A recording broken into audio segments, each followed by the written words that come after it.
Xosé Manuel Beiras, moi bons días. Moi bons días e moitas grazas. Moitas grazas por acompañarnos aquí no Parlamento. Debate do Estado da Autonomía. Cal é o Estado desta nación que é Galiza? Eu coido que é un Estado que raya na traxedia, non? Sobre todo porque parece que os poderes existentes actualmente, cando falan da crise, se refiren a ela como se fose unha catástrofe cósmica ou natural, nunca fan unha diagnose de cales son as causas desta situación, que ademais xa non é unha crise, é unha grande depresión. Os anos 30 é a grande depresión causada pola crise do 29. E, polo tanto, non hai ningunha estrategia para combater a crise. E eso combinado con unha constante deturpación dos principios básicos constitucionais estatutarios de dereitos e liberdades dos individuos, do que foi o diseño de un certo estado de benestar na Constitución do 78 que está completamente abolida. Eso é grave, non? Hai un ano falaba vostede de brigada de demolición, cando se trataba de analizar o que estaba facendo o goberno de Feijóo. Vai increscendo na súa crítica que está acontecendo, porque onte falaba de comando de exterminio. A quen está exterminando o goberno galego? Está exterminando as distintas clases e grupos sociais que son vitales para a existencia do que se chama o pobo galego. Está exterminando os seus medios de vida, a base productiva deste país, o tecido productivo, os sectores económicos estratégicos, o único complexo industrial potente, moderno, que é o complexo mar industrial, onde entra non só a naval, sino todo o que é o sector pesqueiro, etc., está nunha operación de exterminio da nosa identidade cultural, do noso idioma, por iso falo de etnocidio, e está tamén nunha liña que acaba co patrimonio natural e, polo tanto, os ecosistemas e a estrutura medioambiental do país, e iso tamén é ecocidio. Por que falo de exterminio? Porque, se isto sigue así, borran do mapa a existencia do que sempre se chamou Galiza. Quedará simplemente un territorio desertizado, con algunha poboación concentrada nos núcleos que xa sabemos, desertizado, por tanto, un deserto verde pardo, porque onde haxa moitos incendios será pardo, pero o que é propiamente un deserto, e ademais, sobre todo, a súa existencia como tal, como unha realidade histórica, non? Que ademais invocan os nomes dos nosos devanceiros para facer o contrario do que eles defenden. Castelao onte foi nomeado, eu penso que por todos os representantes dos diferentes grupos. É un sacrilexio profano que eles nomeen a Castelao desa maneira.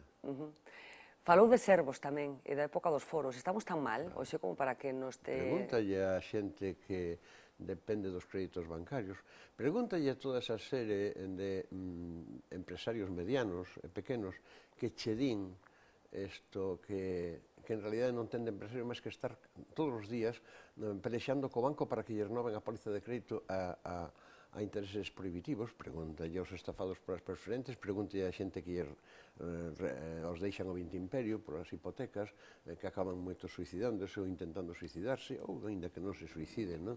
Que perden o dereito. Pregunta a toda esa xente e xa che dirán se efectivamente as cousas son como as debuxo eu, ou como pretende reinventalas cunha soberbia atroz e cunha ignorancia brutal, pois Núñez Feijóo. Fixo outra vez referencias personais a Xosé Manuel Beiras, o seu entorno familiar, e vostede falou que era a segunda vez que facía algo así, que non habería unha terceira. A que se refería? A que non lle vou permitir que haxe unha terceira. E que vai facer para impedir? Porque eu nunca, nin siquiera os meus inimigos, por exemplo, a Manuel Fraga Iribarne, con quen se decía que nos anos 90 era gran enfrentamento, non? A antítese era sempre Fraga Beiras ou Beiras Fraga, nunca lle entrei no seu terreo personal. Eu estou no combate político, falase daquilo que ten relevancia política. Entrar no terreo profesión é propio de mendaces. É unha ruindade, e quen fai iso é ruín. E por que cree que o fai o presidente da Xunta? Porque é ruín, porque é unha especie de alacrán. É unha especie de alacrán, é así. E agora digo así, porque iso non entra no seu terreo personal. Eu nunca falei das súas orixas, pero claro, logo resulta que ele é o que provoca que haxa que comentar que sí que é unha persona desclasada, unha persona cun complexo de orixen que nunca logrou superar, en vez de sentirse orgulloso de nacer no seo da base popular máis xenuína do común cidadán, pois sempre quixo escapar deso, por eso un trepador, por eso unha revista, por eso, ao final, é unha persona que carece de valores éticos. Eu sempre traballei por valores, sempre. A xente coa que estou colaborando, todos os compañeros e compañeras, tanto na Nova, como a Esquerda Unida, como o Espacio Ecosocialista e os diputados e diputadas, movenos fundamentalmente por valores. E cando se fai eso, entón hai unhas fronteiras éticas que non se poden ultrapasar. El pasa por riba de calquera. Ofreceuse a convidalo a un café para darlle algunhas clases. De que Non lle daría para clases? para seguir falando dunha cousa que parece que non queren comprender. Cando eles falan da sanidade ou dos servicios públicos, sempre están falando se hai cartos ou non, se hai cartos nas arcas do Estado e do que costa a sanidade, pero a sociedade e aos cidadáns o que lle costa a sanidade é a suma da sanidade pública e da sanidade privada. A diferencia está que a sanidade pública, se é universal e gratuita, é gratuita para todos os cidadáns, sexan ricos ou probes, pero ten que financiarse mediante redistribución, ten que financiala máis que proporcionalmente quen ten máis riqueza, e eles fan o contrario. En cambio, si tes que ir á sanidade privada e tes que pagar a sanidade, eu poño un exemplo límite. Un obreiro terá dereito a ter un auto, ben, pero nunca poderá ter un Mercedes. Si ti obligas ao obreiro que para que teña un auto teña que mercar un Mercedes, é imposible. Daste de conta? Bueno, pois é así o que fan. Vai tomar ese café con Feijóo? É posible. É posible. Eu non son sectario, nin son xenófobo. O que pasa é que vaime oír, porque en privado sí que me vai oír ainda máis. Non creo que acepte tomar un café. Ao mellor sí, pero si é para facer o paripé de tirar a foto, non. O café tomámolo. Bueno, porque vostede comeu, por exemplo, con Fraga, non tivo problema en facer ese intercambio. Claro, porque ademais fíxeno porque era algo que se acordara na dirección do Bloque Nacionalista Galego daquela, de abrir o diálogo institucional. Logo foi as interpretacións que se fixo. E precisamente dixen, non se trata de que nos sentemos a cear. Hai que tratar de cales son as cuestións claves de Galiza neste momento. E entón, eso foi o que deu lugar a que houvese unha serie de sesións, pero xa na residencia do presidente, porque xa está ben de ir a un restaurante. Bueno, efectivamente. Entón foi un proceso moi interesante que ao final só podo decir unha cousa, que é a seguinte: en dúas ocasións xa no Obrán, Manuel Fraga díxome: Beiras, teño graves problemas coa dirección do meu partido en Madrid. Eso que significa? Significa simplemente que incluso para un home do peso político que tiña Manuel Fraga, pois había problemas co seu propio partido. Bueno, pero claro, Núñez Feijóo non ten problemas porque somete ao que lle manden. Pero el, sin embargo, sí que mantén un discurso de un certo distanciamento en algunhas cousas cas dinámicas que pode marcar Madrid. Vostede non ve ese distanciamento, ve seguidismo absoluto. Porque o discurso é falso. É dicir, ele é un simulador. Núñez é un simulador, constantemente un simulador. Cada vez que di que toma distancias con Madrid, na práctica está simultaneamente facendo aquilo que Madrid manda. É todo simulación. Por iso a gran mentira, é dicir, o máis grave é que, desde un punto de vista ético, o peor que se pode facer na política é sistemáticamente mentir e aproveitar, ademais, o poder para intentar que esa mentira, repetida 1000 veces, se convirta para a xente nunha verdade, como dixera Goebbels. Que cree que pensa a xente do que está acontecendo estes días aquí no Parlamento? Primeiro, cree que a xente sabe o que está pasando, que lle dá algún tipo de valor, que respeta o que está acontecendo aquí, ou realmente o Parlamento xa non ten nada que ver co que está pasando portas afora? Onte, repararíades en que na miña intervención foi o único que fixen, cando fixen a análise da situación do país e das súas institucións, dediqueille un bo anaco á situación interna do Parlamento da que non se fala. E dixen, ademais, que aos cidadáns seguramente pensarían de entrada que isto eran cousas que nos interesaba, era a casa dos políticos, somos todos iguais, etc. Pero que quería que precisamente a xente se decatase da importancia que tiña isto na medida en que os que queren que o Parlamento non lle interesa aos cidadáns é a primeira medida para o camiño de convertir unha democracia nunha tiranía, que están intentando este.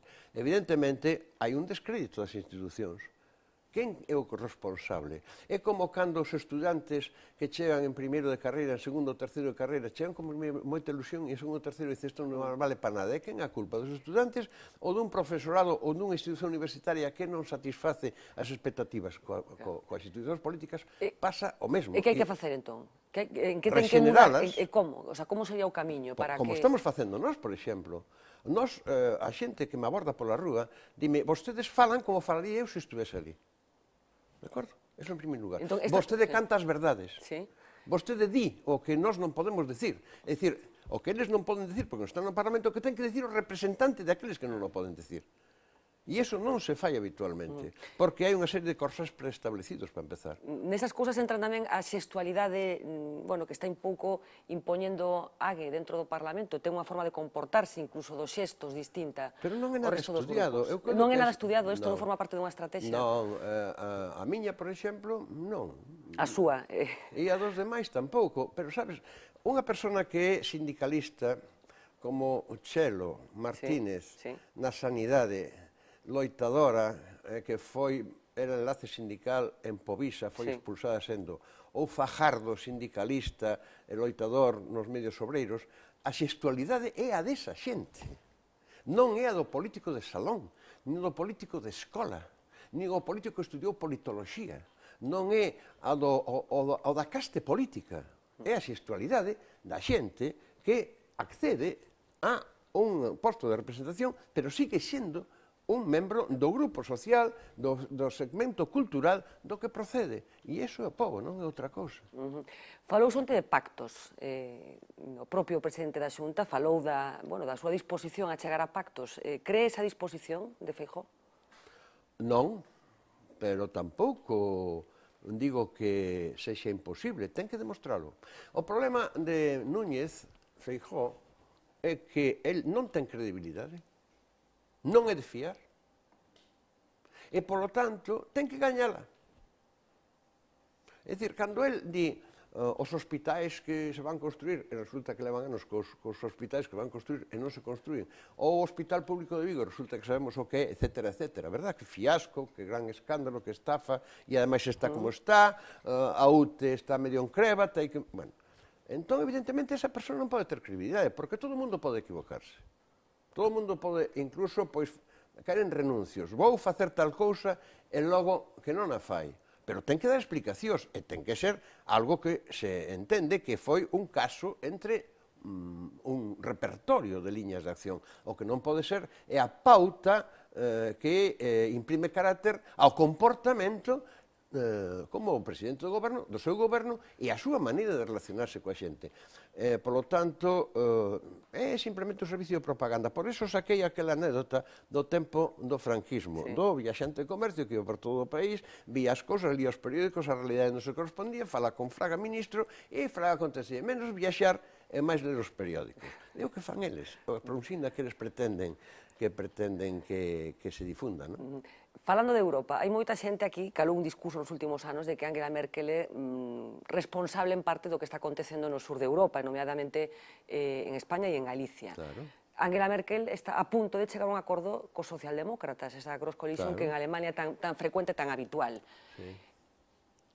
Que hai que facer polo medio, se os socialdemócratas e os demócratas cristianos en Alemanha chegan a un acordo do que hai que facer en Europa e en Alemanya... O problema é que os socialdemócratas alemáns non son socialdemócratas. O socialdemócrata era Óscar Lafontaine, que era ministro de Facenda, e cando Schröder, que era o canciller, quixo forzar a asumir, pasar da socialdemocracia ao socialliberalismo, a asumir, en versión un pouco benévola, as tesis do neoliberalismo, pois Óscar Lafontaine dixo que non tragaba, e marchouse, e está en linke. Bueno, e sigue sendo un socialdemócrata, pero está en linke, a esquerda.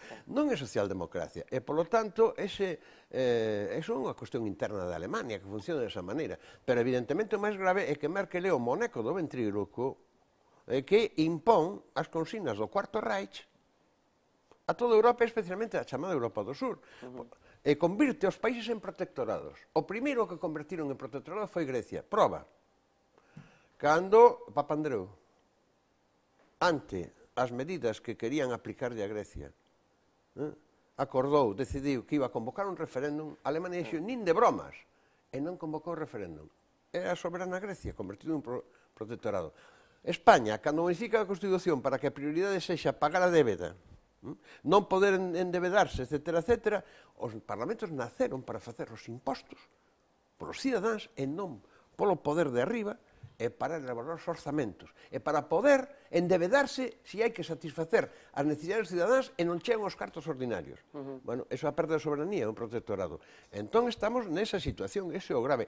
E estáse creando en Europa unha reticencia, sospeitas e incluso unha certa fobia hacia Alemania. Por eso mencionei o espléndido libro de Rafael Poch, de Carmela Negrete e máis de Ángel Ferrero, que se chama La Quinta Alemania, que se refire a Alemania despois da reunificación de 1989-90, e que o subtítulo é unha fórmula hacia un modelo de Europa do desastre, máis ou menos.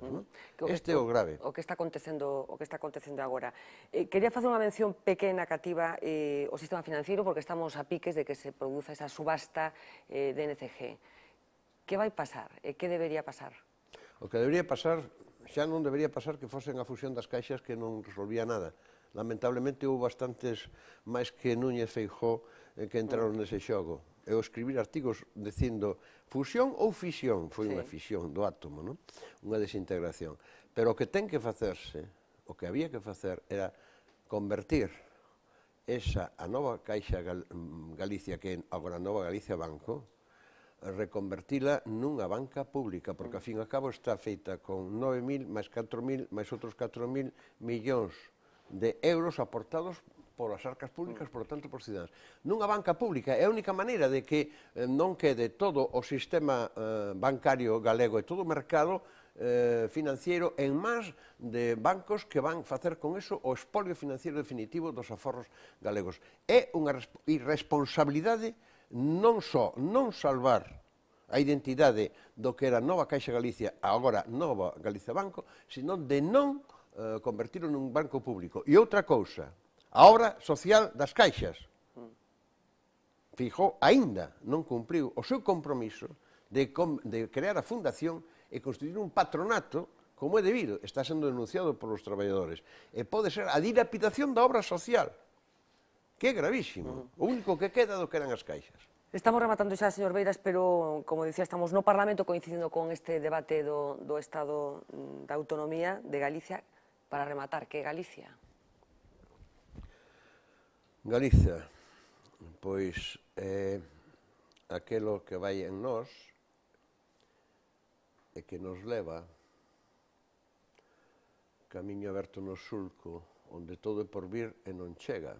Ese é un poema de Salvador García Bodaño, pero tamén podría ser aquel poema de Díaz Castro, ao que coido que se lle vai dedicar o Día das Letras Galegas, que era o Penélome, un paso adiante e outro atrás Galiza, e a tea dos teus soños non se move.